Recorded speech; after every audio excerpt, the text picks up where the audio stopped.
You're listening to the Cyberwire Network, powered by N2K.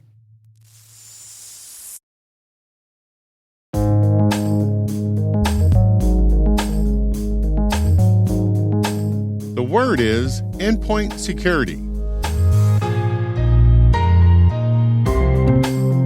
Spelled endpoint for user devices that connect to a network and security for protection.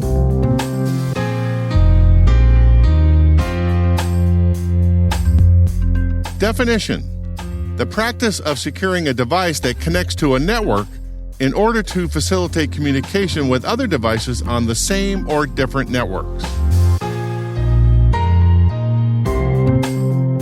Example sentence: endpoint security schemes can cover a wide spectrum of user devices, from traditional computers like desktops, laptops, and servers, to virtual workloads in the cloud, to mobile devices like phones and other wearables, to peripherals like printers, to IoT devices like niche functions in energy and medical, to business consumer interfaces like ATMs and self-service grocery store cash registers.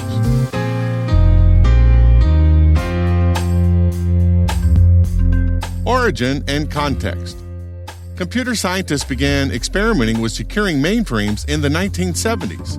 The idea of endpoint security didn't really begin until after the personal computer revolution in the 1980s and the arrival of the first viruses.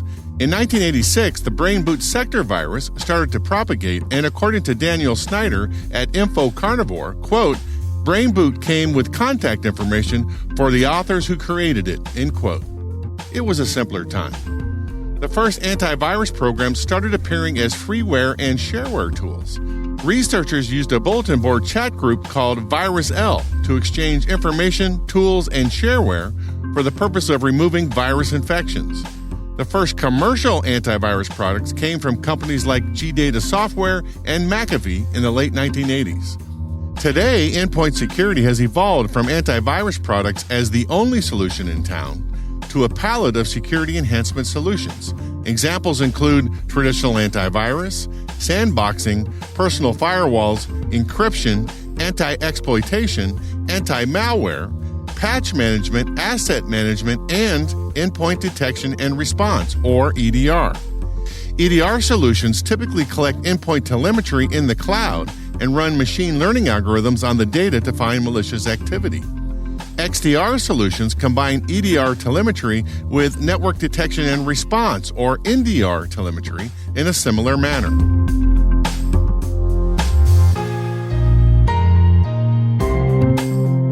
Nerd reference. One of the VirusL bulletin board chat group members was John McAfee. McAfee started his own endpoint protection company called McAfee Associates and became one of the most famous and eventually infamous cybersecurity personalities ever. In 1992, he launched a marketing campaign that warned the world of the Michelangelo virus that he claimed could infect up to 5 million PCs worldwide. He predicted that on 6 March of that year, it would destroy the data of all those infected hard drives. Sales boomed. According to Andrew Couts at the website Digital Trends, by that March, at least half the Fortune 500 companies had deployed the McAfee Associates antivirus product. But on 7 March, nothing happened. Security pundits accused Mr. McAfee of fabricating the entire thing. By 1994, Mr. McAfee's reputation was so bad that the board forced him out of his company with a whopping $100 million severance package. After that, he dabbled in a few other businesses, became a yoga guru, and enthusiastically embraced the sport of aero trekking, an insane sport which, according to Clouds, involves soaring through the air on a half-motorcycle, half-hang glider contraption called a kite plane. After an accident where 2 people died, Mr. McAfee fled to Belize to escape a lawsuit. And that's where the real craziness kicked in. With alleged paranoia, a harem of allegedly underage women, alleged drugs, alleged mercenaries, and potentially alleged murder. Allegedly. Oh, also libertarian politics and YouTube videos slagging his former company. He died on 23 June 2021. Sam Shepard from CNBC News reported it this way. John McAfee found dead today in a prison cell in Spain. The founder of the antivirus software that bears his name had just been ordered extradited to the United States on tax evasion charges. He faced up to 30 years in prison if convicted. He was 75, and a wild ride of a life it was. McAfee's virus scan software came out back in 1987, and he ran the company for 7 years until he resigned in 94. In 2013, he created a profanity-laced video explaining how users could uninstall his own software. The year before, McAfee faced criminal accusations while living in Belize. As the story went, his next-door neighbor poisoned his dogs, and McAfee had him killed. But he never faced criminal charges. The federal court in Florida ordered him to pay more than $25 million in damages to the dead man's estate.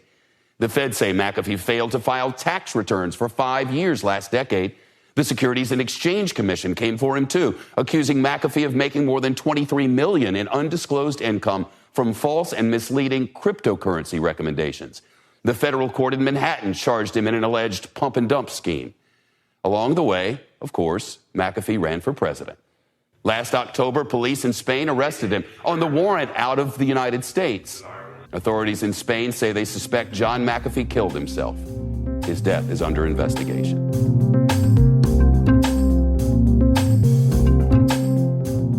Word Notes is written by Nyla Genoe, executive produced by Peter Kilpie, and edited by John Petrick and me, Rick Howard.